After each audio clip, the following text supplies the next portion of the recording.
Friends, మీ పిల్లలకి బాబుకి జ్వరం వచ్చినప్పుడు వెంటనే ఏం చేస్తారు? నుదుటి మీద చన్నీళ్ళ గుడ్డ వేస్తారా? లేదా చన్నీళ్ళతో స్నానం చేయిస్తారా? ఇలా చేస్తే మీరు మీ పిల్లలకి మేలు చేస్తున్నారు అనుకొని ఇంకా పెద్ద ప్రమాదంలోకి నెడుతున్నారు. ఎందుకు ప్రమాదంలోకి నెడుతున్నారో కరెక్ట్గా ఏం చేయాలో ఈ వీడియోలో చెప్తాను.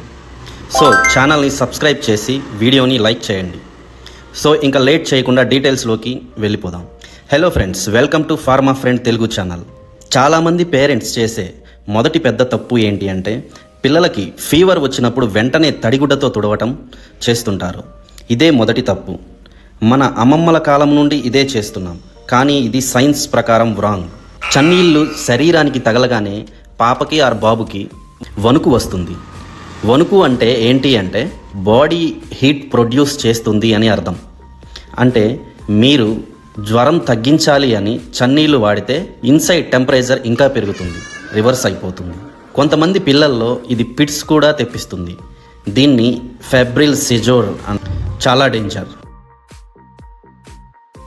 అయితే కరెక్ట్ ఏం చేయాలి అంటే అప్పుడు గోరువెచ్చని నీరు వాడాలి.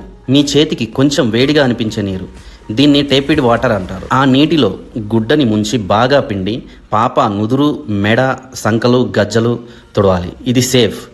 వేడి మెల్లగా బయటికి వెళ్ళిపోతుంది. సో పేరెంట్స్ చేసే రెండో తప్పు ఏంటి అంటే పాపకి ఆర్ బాబుకి జ్వరం వచ్చినప్పుడు చలి అని మందంగా స్వెటర్ వేయటం, దుప్పటి కప్పటం. జ్వరం అంటే బాడీ లోపల హీట్ ఎక్కువ అయింది, ఆ హీట్ బయటికి పోవాలి.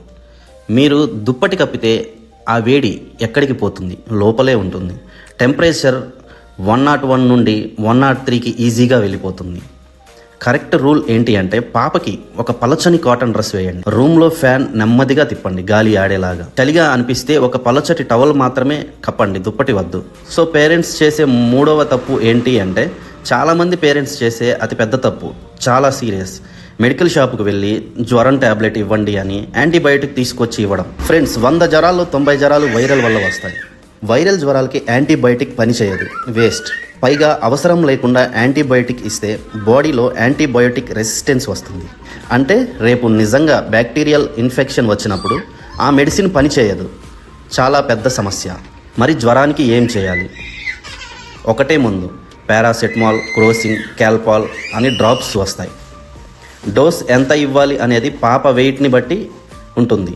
కాబట్టి దయచేసి ఒకసారి డాక్టర్ని అడిగి కన్ఫర్మ్ చేసుకున్నాక మాత్రమే ఎంత డోస్ ఇవ్వాలి అనేది నిర్ధారణ చేసుకోండి. మీ ఇష్ట ప్రకారం అయితే ఇవ్వకండి. నెక్స్ట్ ఏంటంటే హాస్పిటల్కి ఎప్పుడు వెళ్ళాలి?